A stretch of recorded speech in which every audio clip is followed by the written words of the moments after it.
Dari jam 8 tadi. Iya 106. Karena suami saya lebih setuju investasi emas. Mungkin tiap bulan semakin naik ya kalau investasi emas kan insya Allah nggak turun gitu ya Mbak ya. Mengambil emas ini memang buat investasi, buat pendidikan anak. Ya kalau emas saya lihat sesuatu yang sangat menjanjikan ke depannya dan liquid ya, tidak terlalu berpengaruh dengan kondisi sekarang, baik itu kebijakan internal maupun luar, jadi lebih aman dan lebih safety gitu. Saya memang bukan rutin sih, lebih kayak ada uang lebih itu saya selalu invest ke Antam gitu.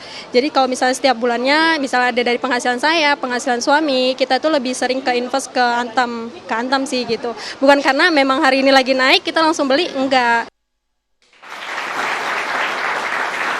Oke pemirsa, pastinya kita semua ingin menginvestasikan uang kita yang ada di tabungan sekarang untuk emas begitu ya, dengan harga yang tinggi. Pak Safir, sebenarnya berapa persen sih kalau kita lihat misalnya dari gaji kita atau dari penghasilan kita lah, itu berapa persen? Ini pertanyaan yang semua orang tanya gitu, kalau saya punya penghasilan itu berapa persen gitu ya. Betul. Saya selalu bilang gini, kalau Anda belum pernah nabung sama sekali, belum pernah invest uang sama sekali dari penghasilan, start from 10%. Ya kalau misalnya kita pakai UMR Jakarta lah 5 juta ya lakukan 500.000, 10% gitu ya. Nanti lama-lama penghasilan naik sedikit segala macam, angka 10% bisa naik jadi mungkin 20%. Naik mungkin bisa jadi 30%. 50% ada juga orang dia bisa nabung 50% tuh ada. Tapi kalau Anda bisa nabung sampai 70% ada dua kemungkinan Bu. Kemungkinan pertama gaji Anda gede banget atau yang kedua Anda tinggal sama mertua. Jadi tidak ada pengeluaran. Karena kalau tinggal sama mertua kan nggak ada pengeluaran segala macam. Mertua yang bayarin kita tinggal beli aja. Jadi buat anda di sini yang masih single dan punya penghasilan, manfaatkan itu karena pasti mereka bisa nabung lebih banyak lagi. Paling enak kalau dua-duanya ya. Paling enak kalau dua-duanya udah single tinggal sama orang tua misalnya. Oke, menarik nih ya. Ini mungkin bisa jadi solusi. Tapi Pak Safir gini, saya mau coba dalami juga nih. Kalau misalnya saat ini kita lihat memang mungkin banyak yang ketakutan, inflasi dan sebagainya. Iya. Tabungannya mungkin selama ini belum pernah tuh menyisihkan 10% yang sempat Anda sampaikan. Iya. Dan bagaimana caranya dia mengatur keuangannya agar bisa dengan baik di safe haven, kemudian juga tetap mempunyai dana darurat, tapi tidak menggunakan uang panas seperti yang Anda sampaikan. Ya, jadi pertama adalah ketika kita punya penghasilan gitu ya, jangan gunakan untuk dibelanjakan dulu, tapi disisihkan dulu. Karena banyak orang yang mereka lakukan adalah mereka punya uang dibelanjakan dulu, nanti bulan depan kalau ada sisa baru kita belikan emas atau apa. Pada kenyataannya sisanya nggak ada. Nggak ada sisanya. Jadi intinya adalah ketika dapat penghasilan, belikan dulu investasi, entah reksadana, entah apa. Kita masih bisa perdebatkan itu kan. Tapi ketika kita belikan investasi, barulah sisanya kita belanjakan. Itu alternatif pertama. Alternatif kedua adalah, ini lucu. Beberapa banyak sekali merchant-merchant kita di Indonesia itu masih terima uang kertas. Ya, bahkan mereka tidak terima pembayaran. Atau mungkin mereka terima kris segala macam tapi masih terima uang kertas. Nah kalau kita punya uang kertas mungkin kita bisa punya tekad setiap kali dapat uang kertas warna hijau yang 20.000 itu misalnya. Jangan dibelanjain, cemplungin ke toples. Toples kita bikin sendiri, beli toples roti toples selai roti, kemudian setelah habis kita bikin celengan diri. Tiap kali ketemu uang warna hijau cemplungin ke toples, tiap kali ketemu uang warna merah cemplungin ke toples gitu ya. Kita bikin aturan yang sama warna hijau melulu misalnya dalam sebulan ya mungkin kita bisa belikan reksadana, kita bisa belikan emas dan lain sebagainya. Itu cara kedua yang bisa kita lakukan yaitu dengan menaruhnya di celengan kita. Kalau uang abu-abu gimana?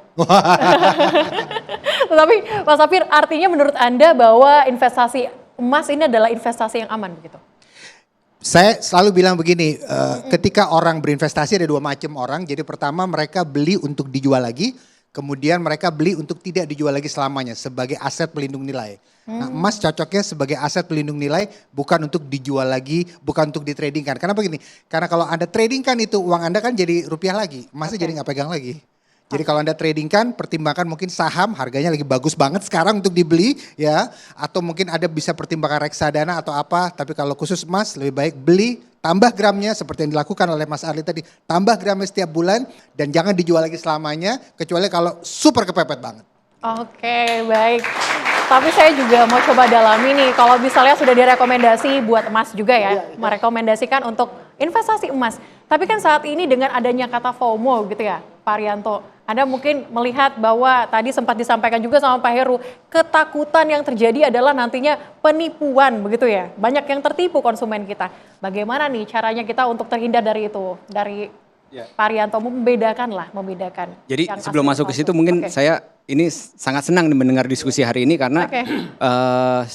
sangat setuju saya. Pertama menabung, kemudian investasi dan sifat lindung nilai dari emas itu sendiri. Kenapa menjadi lindung nilai ya karena pertumbuhannya juga sebenarnya tidak setinggi instrumen investasi yang risikonya lebih tinggi gitu kan. Tapi tren jangka panjang harga emas memang selalu meningkat gitu. Tapi mungkin lebih landai gitu. Nah, oleh karena itu sifat lindung nilainya emas. Nah, jadi memang lebih cocok untuk investasi jangka panjang. Nah, terus untuk investasi balik lagi ke perlindungan konsumen tadi kan kalau dari saya melihatnya adalah kualitas dan standarisasi dari instrumen investasinya tersebut. Yang bisa saya sampaikan untuk produk kami, pertama kami akan selalu menggunakan bahan baku emas dengan tingkat kemurnian yang tertinggi yaitu 94 kali 99,99 dan juga menggunakan standar yang telah ditetapkan London Bullion Market Association LBMA. Bahkan fasilitas pemurnian kami itu juga tersertifikasi LBMA. Lab kami, essay testing kami juga tersertifikasi LBMA sehingga fasilitas minting kami, produksi minting kami kita akan selalu menggunakan bahan baku 99,99. Nah, itu dari standar. Kemudian packagingnya juga melalui sertifikat dan ada nomor serinya juga. Dari situ. Balik untuk perlindungan konsumen yang dikhawatirkan untuk investasi adalah likuiditas. Oke. Bagaimana pada saat konsumen itu membutuhkan cash untuk cash out ya. Untuk produk Antam sendiri kami juga mempunyai kebijakan untuk membeli balik emas produk kami gitu. Buyback. Dan kita setiap hari juga publikasi harganya secara transparan, harga emas kepingan berapa gram itu harga jual kami berapa, harga emas kalau digital berapa, harga buyback berapa. Itu secara transparan kami publikasi setiap hari. Jadi bisa dikatakan kami juga menyediakan pasar atau buyer as a last resort nih buat para investor gitu. Jadi mudah-mudahan itu jadi suatu karakteristik lah ya untuk yang bisa membuat nyaman investor atau konsumen. Oke. Tapi sebenarnya kenapa harga emas digital, harga emas logam itu berbeda? Kemudian kalau kita beli, kita jual juga harganya berbeda. Apa yang mendasari hal itu? Jadi kalau dari kami harga emas pasti selalu harga emas yang di Indonesia akan selalu mengacu ke harga emas internasional. Oke. Perbedaannya adalah harga emas tersebut kan pasti ada biaya transportasinya kalau bahan bakunya dari luar negeri. Kemudian ada biaya manufakturingnya karena harga emas itu kan per troy ounce kita beli dalam kilogram gitu kan. Yang kita jual kan kepingan lebih kecil gitu.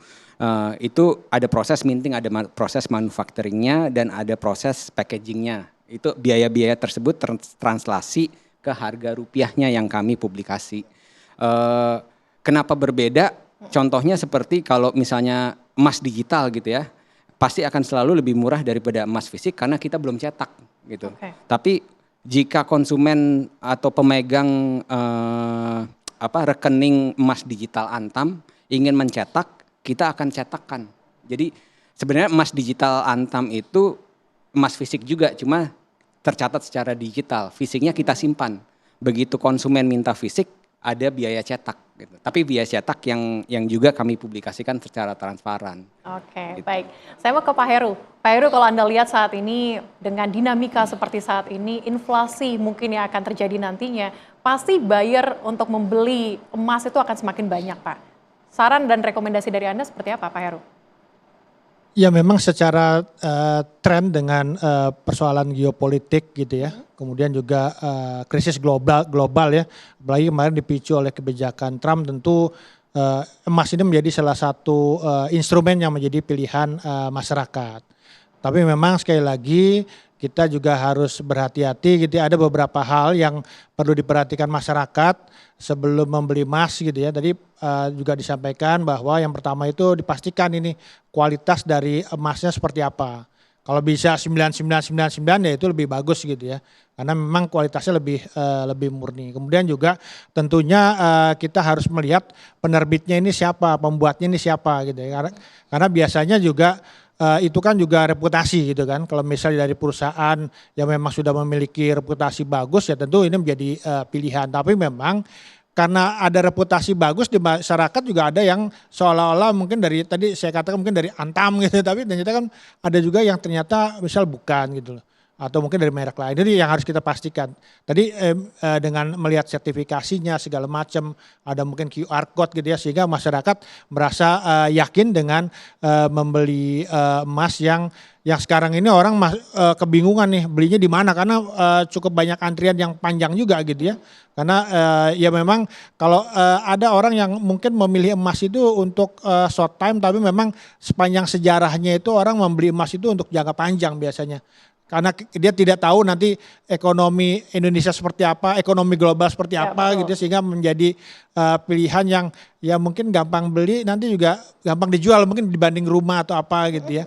Ya tentu kita juga di BPKN membuka line bagi masyarakat mungkin yang merasa dirugikan atau mungkin juga terkena penipuan segala macam. Kita ada pusat pengaduan juga, pusat pengaduan konsumen, bisa mengadu 08153 153 153 atau melalui aplikasi BPKN 153. Ya kita harapkan memang ini kan sebuah komunikasi yang interaktif ya. Jadi masyarakat bila mana ada dirugikan atau penipuan agar memang bisnis emas ini juga menjadi bisnis yang lebih baik, melindungi masyarakat gitu ya. Oke, tetapi masyarakat harus teredukasi seperti apa Pak Heru? Sebelum membeli emas harus teredukasi seperti apa? Ya memang persoalan edukasi pada masyarakat ini juga perlu dikedepankan gitu ya. Kalau kita ada beberapa catatan yang mungkin tadi yang pertama itu tentu membeli dari penyedia yang resmi, kemudian memverifikasi keaslian ya melalui sertifikasi, aplikasi dan segala macam. Kemudian juga kita menghindari emas yang sifatnya itu banyak kan juga sekarang trading nih. Yang sampai kemudian nanti seolah-olah mereka memiliki emas tapi ternyata hanya trading dan kemudian dari pengaduan yang masuk ke kita itu dirugikan cukup besar gitu ya. Dan kita harapkan bahwa ya jangan menggunakan kesempatan dalam kesempitan lah gitu ya untuk bagaimana kita sama-sama melindungi masyarakat Indonesia yang mungkin sekarang ya mungkin lagi begitu gandrung untuk memiliki emas. Oke, harus hati-hati begitu ya Pak Heru. Kami akan lanjutkan dialog kami usai jeda berikut, tetaplah bersama kami.